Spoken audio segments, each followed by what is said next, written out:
Today we look at the 70th anniversary of Abarth, having had it for 2 years to the day and 6,500 miles, and I'll tell you what I really think about it.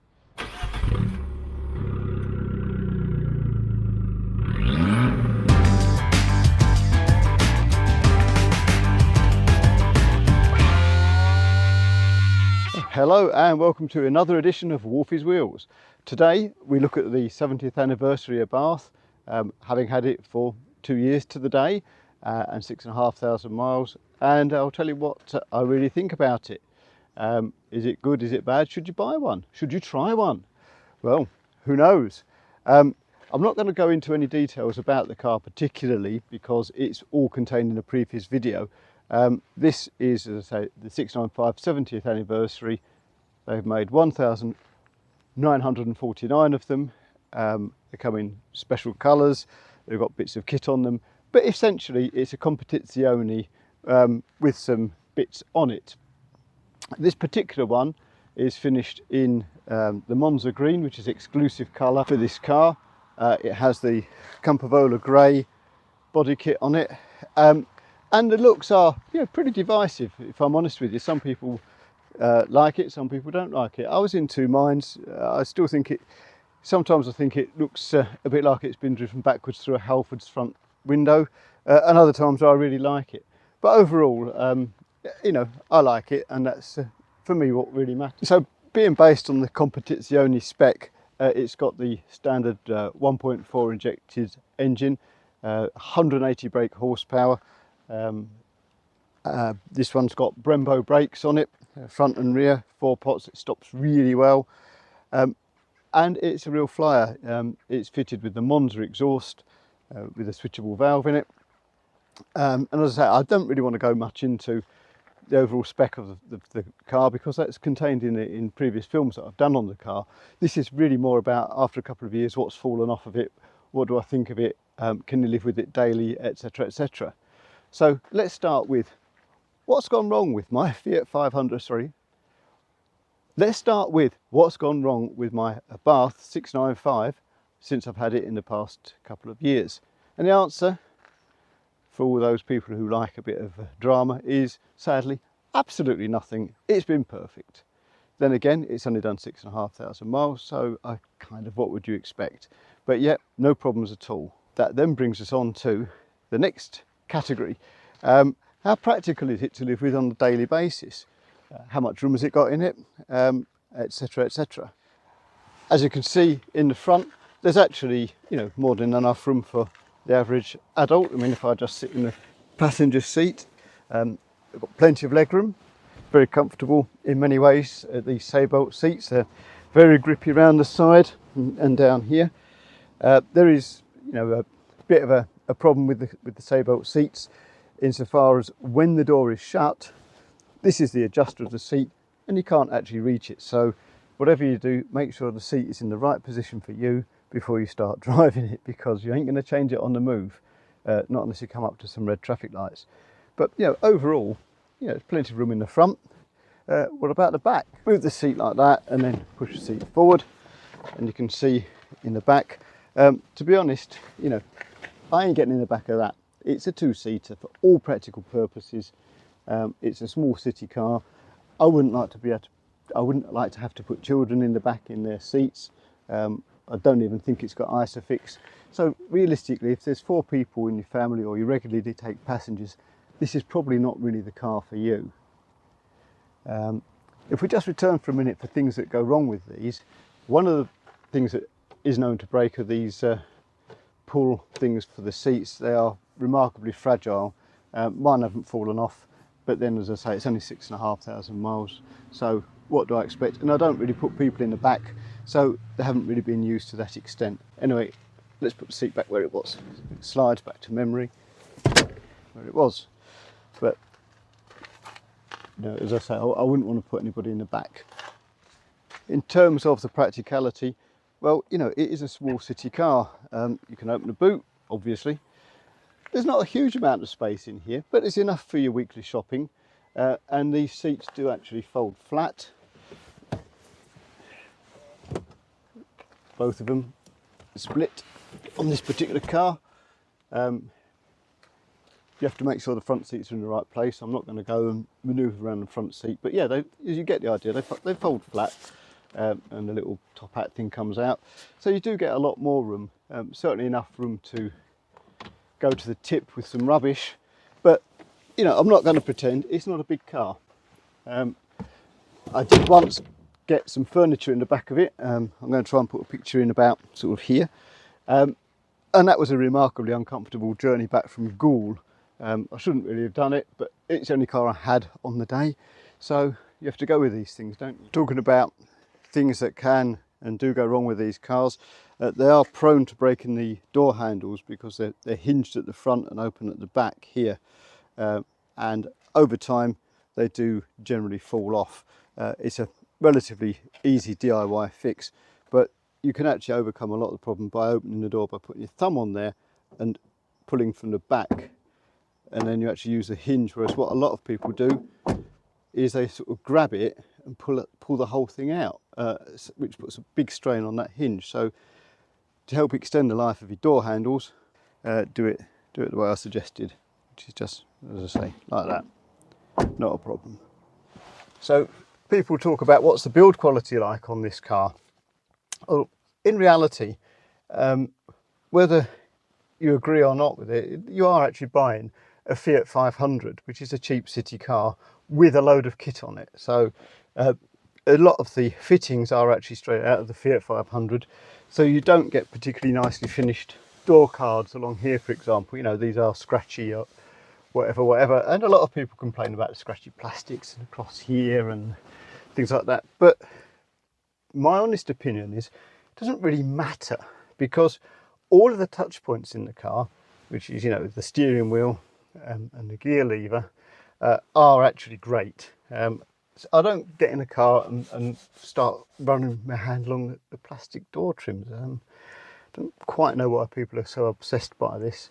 It could damage, maybe, I don't know. It's not really a problem.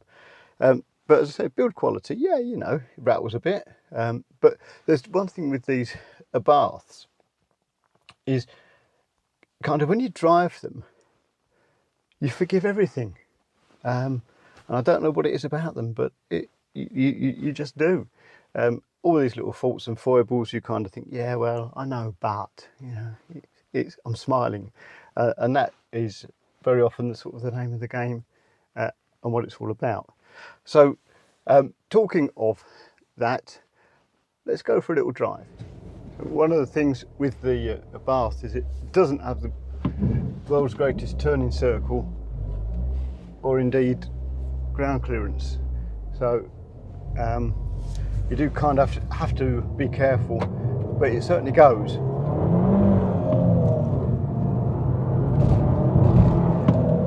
So here we are on the sort of road that the Abarth just revels in. I mean, it's ridiculously fun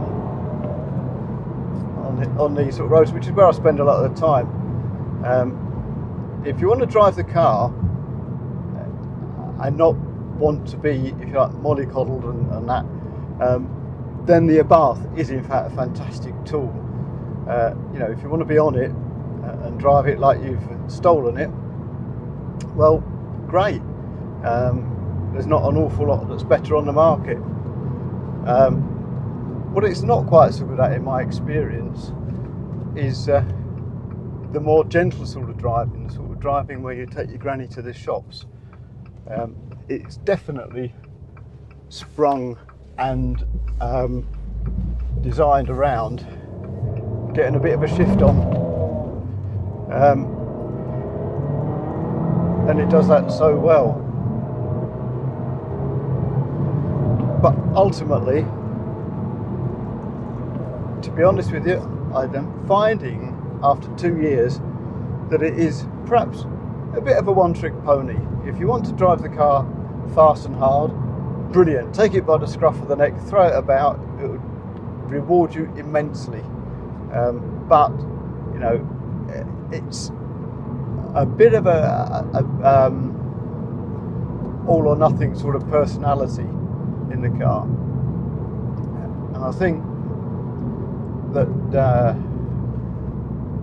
I think back to the previous Abarth I had, that's why I ended up selling it, because I found that yes, it was great at flying around bends like that, which have got a recommended speed of 40, at a speed well in excess of 40.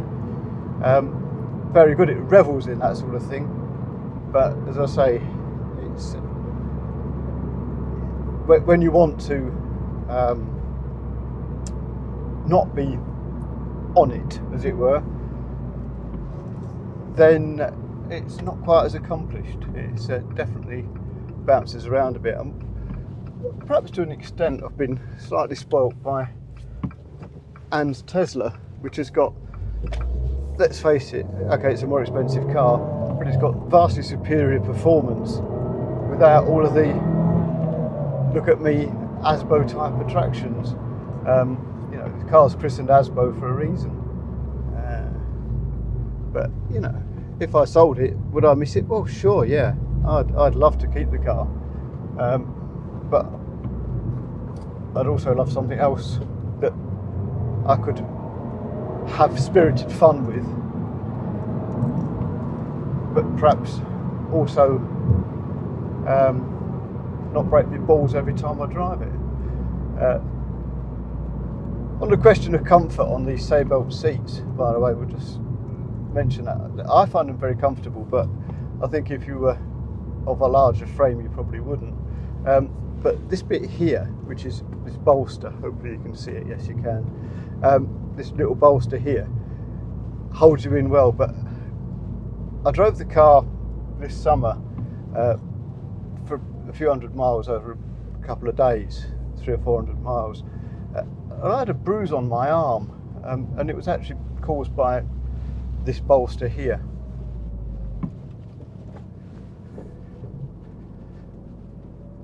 So strangely the seats are not comfortable, but not in a way that you would think they would not be comfortable.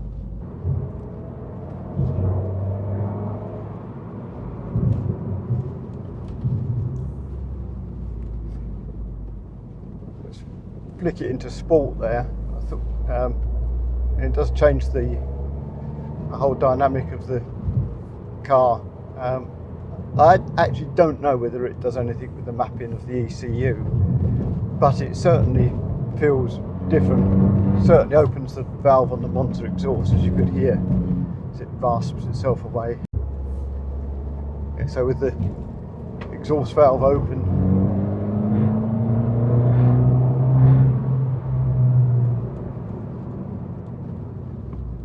it certainly makes a very entertaining noise for the driver.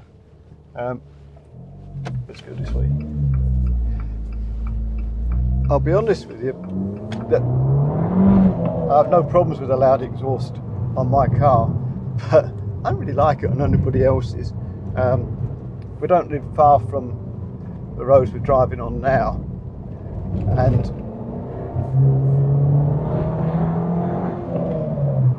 whilst I'm enjoying hooning around here, I don't always enjoy hearing somebody else doing it.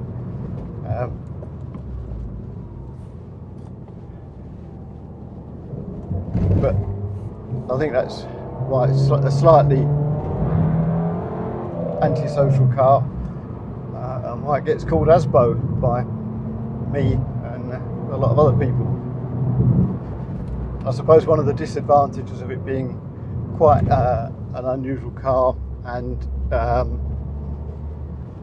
a bit in your face from the look of it is if you do something on the road that you shouldn't do, people are going to know you, and it's very easy to, in this social media day and age, end up being panned on Facebook or whatever for minor misdemeanours from all these people who are at heart failed policemen. One of the things we haven't talked about is the infotainment unit. I'm not really going to go into that. Suffice to say, yeah, it's pretty good. I've had a few problems with the sat-nav taking me on odd routes, but the car does come, this is a 2020 car, does come with Apple CarPlay, so I just use Google Maps on it. I guess you could use your favourite Waze or whatever. I like Google Maps. I use Google Maps on it, and that's looked after me much better than the built-in sat nav, which I don't know, the mapping may be slightly out of date, but on more than one occasion it's failed to find exactly where I wanted to go by postcode. But that's not really the Abarth's problem. I've made a couple of minor changes to it while I've had it. I've changed the gear lever, which you may have seen in the previous video. I've changed the dash. Let's just spin this round. I've changed this dash panel here because I wasn't so keen on the standard one. But you know, the thing with the Abarth is it's completely customizable, and a lot of people spend a lot of time and effort and money looking after their cars. Talking of that, I mean, the Abarth Scene, it's absolutely incredible. If you want to get a car that is kind of a bit of a hobby, got a great social side to it. The Abarth Owners Club, and I'm in the Yorkshire branch, is absolutely amazing. They're very friendly people.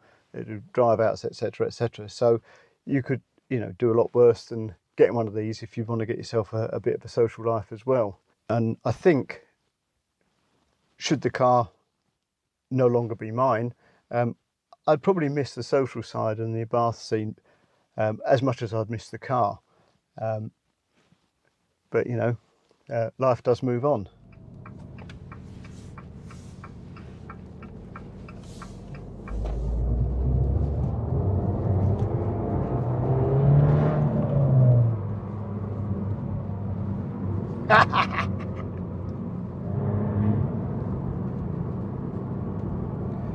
Yeah, this is definitely what it does best.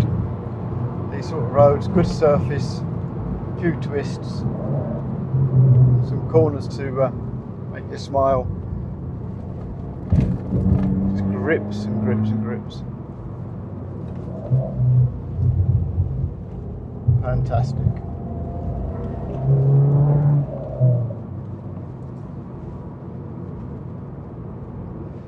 So overall, what is the Abarth really like after 2 years, 6,500 miles, etc., etc.?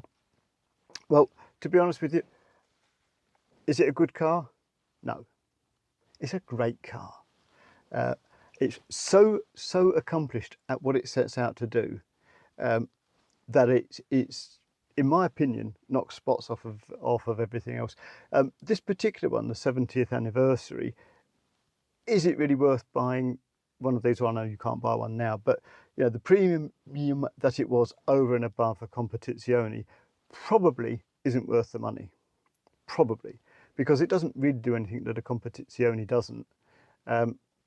So if you know, I was sort of looking for an unusual / rare Abarth, probably the rarest Abarth you can buy is a Punto, because there's literally hundreds of those, but I mean, there's literally thousands of the 595, 695 variants, until you get into the rarefied atmosphere of Bipostos and Biposto records and Rosso editions and things like that. But you know, back to the point. The point is, in my opinion, if you've never tried an Abarth, try one. First thing you'll notice is probably the seating position is a bit high. You really do get used to that. It's just not an issue. Plenty of headroom. I mean, I'm 5'9". Look at the amount of headroom you get loads of headroom. If you've got kids, I probably would buy something completely different. This just isn't, in my view, a great family car. But if you want to go for a quick blast out on a Sunday, get yourself an Abarth, or at least try one and see if you like it. I say get yourself an Abarth. Maybe that's not quite as easy as you think nowadays, because I was at the dealers the other day having this serviced, and Abarth have actually closed the order books. You can't actually currently order a new Abarth. It's according to Piccadilly Motors over in Ripon. And I know that they are moving across to the electric platform next year. So very much they've reduced the options you can have, they've reduced the colours you can have and things like that.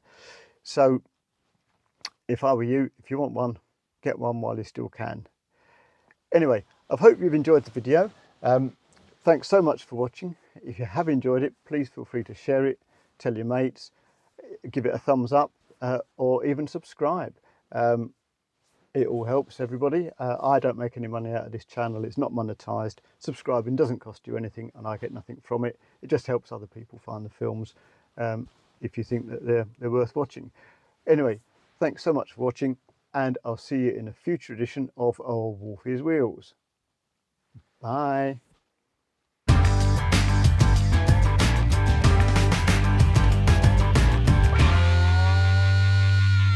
Bonus footage. So, okay, I've said, and you might have taken from the film, that maybe the days with Asbo, the little Abarth, are numbered. Question is, if I did change it, what would I get next? Well, maybe watch a channel and you might find out sooner than you think.